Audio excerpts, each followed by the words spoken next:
Hello and welcome to everyone to my channel Edublitz a ladder to prevail. आज के इस video में मैं आप लोगों को पढ़ाऊंगी क्लास 12 की इंडियन इकोनॉमी का chapter number 1 Indian economy on the eve of independence. और अगर आप लोग मेरे चैनल पे नए हैं तो मैंने क्लास से पहले मैंने 2 वीडियो डाली। एक में मैंने बताया है types of letter writing means formal और इनफॉर्मल लेटर, उसको मैंने बहुत ब्रीफली एक्सप्लेन किया है। और एक वीडियो मैंने बनाई है क्लास 10th की इंग्लिश का एक जो चैप्टर है अ लेटर टू गॉड, उस पर अगर आप लोगों ने पहले वो वीडियोस नहीं देखी तो प्लीज़ जाके वो वीडियोस देखिए। आई एम श्योर वो आप लोगों के लिए बहुत हेल्पफुल होगी। तो let's get start this video. कि जैसे मैंने आपको बताया कि मैं ये चैप्टर पढ़ाने जा रही हूँ Indian economy on the eve of independence. ये चैप्टर स्लाइटली थोड़ा बड़ा है, इसलिए मैं इसको पूरे एक वीडियो में कंप्लीट नहीं करूँगी, इसको मैं पार्ट्स में डिलीवर करूँगी आप लोगों को। और ये पार्ट्स आप लोगों को बहुत टाइम नहीं लगेगा, मैं जल्दी जल्दी आप लोगों को सारे पार्ट्स दे दूँगी। एक पार्ट के बाद इंशाल्लाह दूसरा पार्ट भी आप लोगों को जल्दी मिल जाएगा। तो let's get started.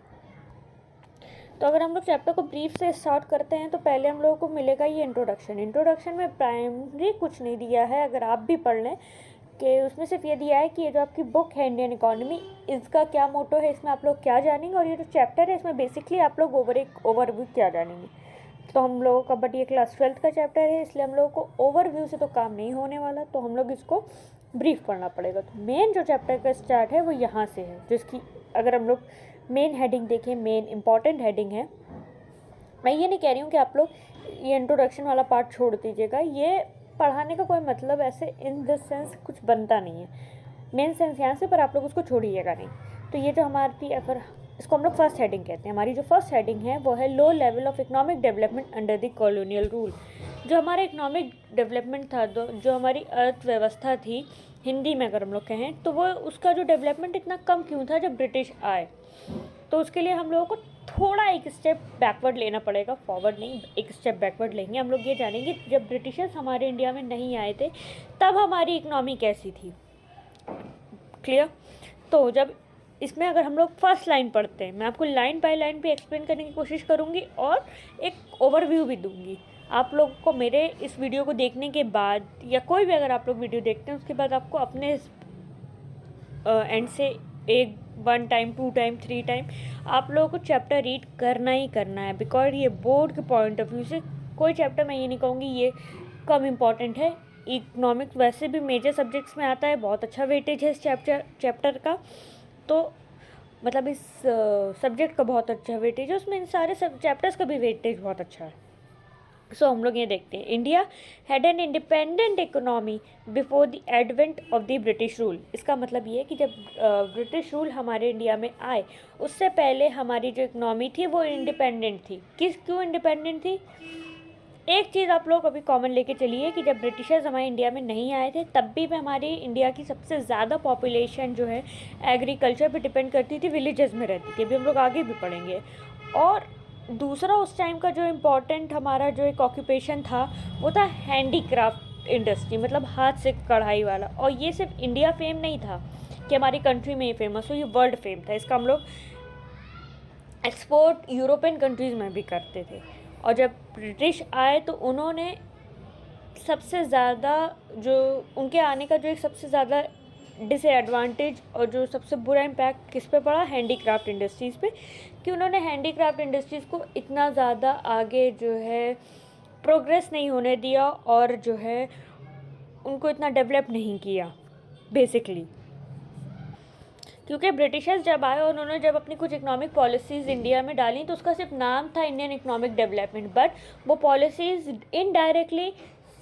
Directly India की इकोनॉमी को इतना जो है डेवलपमेंट नहीं दे रही थी, इतना ग्रोथ उसको नहीं कर पा रही थी, जबकि वो इनडायरेक्टली सबसे ज़्यादा किसको ग्रोथ वो करना चाहते थे, उनकी होम कंट्री मतलब ब्रिटेन की इकोनॉमी। तो उन्होंने ये किया कि उन्होंने इंडिया को exporter of handicraft finish goods से हटा के एक्सपोर्टर ऑफ रॉ मटेरियल बना दिया और importer of machine mades, British industries के मशीन मेड्स गुड्स जो फिनिश गुड्स थे उनका इम्पोर्टर बना दिया। क्योंकि इंडिया की हैंडीक्राफ्ट इंडस्ट्रीज़ का जो भी वर्क था, जो भी प्रोडक्ट था वो हैंडमेड था, इसलिए वो इंडिया की मार्केट में बहुत ज़्यादा कॉस्टली बिकता था।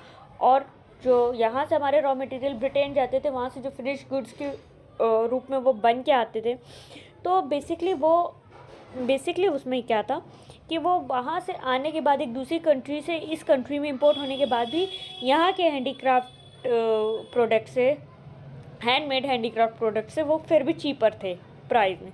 तो लोगों ने सोचा उस टाइम पे, क्योंकि और इकोनॉमिक कंडीशन भी बहुत लोगों की अच्छी नहीं थी, गरीबी बहुत थी, पुअर्टी भी थी, ऊपर से ब्रिटिशर्स भी आ चुके थे, तो लोगों ने जो है उसको ज़्यादा अहमियत दी और इसकी वजह से ये हैंडीक्राफ्ट इंडस्ट्रीज़ बंद होने लगी धीरे धीरे।